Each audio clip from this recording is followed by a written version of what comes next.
আজকে বসে পড়ছি পিঠা বানাইতে। তো পিঠা বানাচ্ছি আমি, এই যে দেখুন।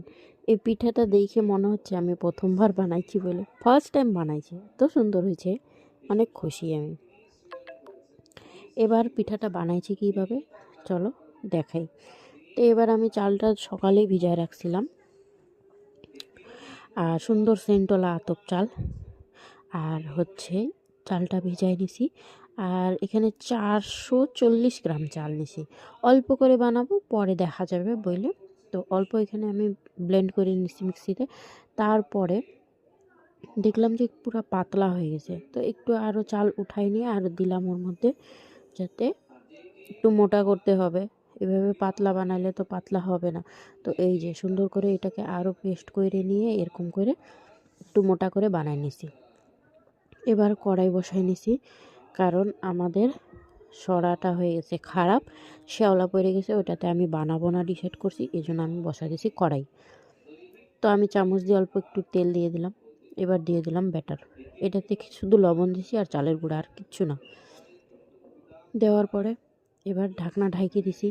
ছোট্ট একটা বাটিও পেয়ে গেছি, এত সুন্দর কিসমত আমার।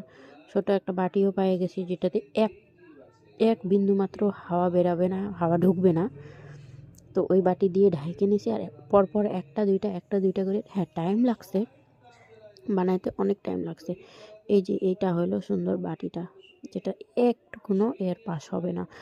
তো সুন্দর করে বানাচ্ছি, খাইতেছি বানাচ্ছি। এরকম না বানায় একদম জমা হয়ে গেছে, ঢিপ হয়ে গেছে, এরকমও না। বানাচ্ছি, দিচ্ছি, খাচ্ছি, এরকম করতে করতে বানাইলাম। আর আমি এটা পিঠাটা বানানোর আমার অত খাইতে ইচ্ছা করে না পিঠা, সত্যি কথা বলতে, কিন্তু সবাই খাইতে চায়, তাই জন্য বানাইলাম।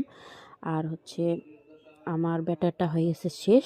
এবার আমি বাদবাকি চালগুলো সব ধুয়ে নিলাম, ধুয়ে এই যে এটাও আবার ওই একই জিনিস, এটাও পেস্ট করে নিব। আর এই যে পেস্ট করে নিয়ে আমি একটা খাইয়ে দেখলাম, ভালোই হয়েছে,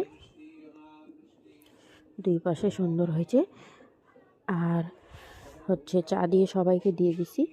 এবার এটা এটা পেস্ট করার পরে বোঝা গেল এটা অল্প হবে, 6-7টা হবে, তার বেশি হবে না। এরপরে করলাম কি, ঘরে পাউডার ওই যে চালের গুঁড়াটা ছিল, তো ওইটা নিয়ে আসলাম। নিয়ে এসে ওটার মধ্যে মিক্স করব। একটা হচ্ছে নিজে যেটা গুঁড়া করছি সেটা, আর হচ্ছে পাউডারটা, দুইটা মিক্স করে নিয়ে তারপরে বানাবো। তো এবার সবগুলো মিক্স করতেছি, লবণ দেওয়া হয়ে গেছে। তো মিক্স করার পরে এই যে সুন্দরভাবে হাত দিয়ে মিক্স করে নিলাম, হাতা দিয়ে হচ্ছে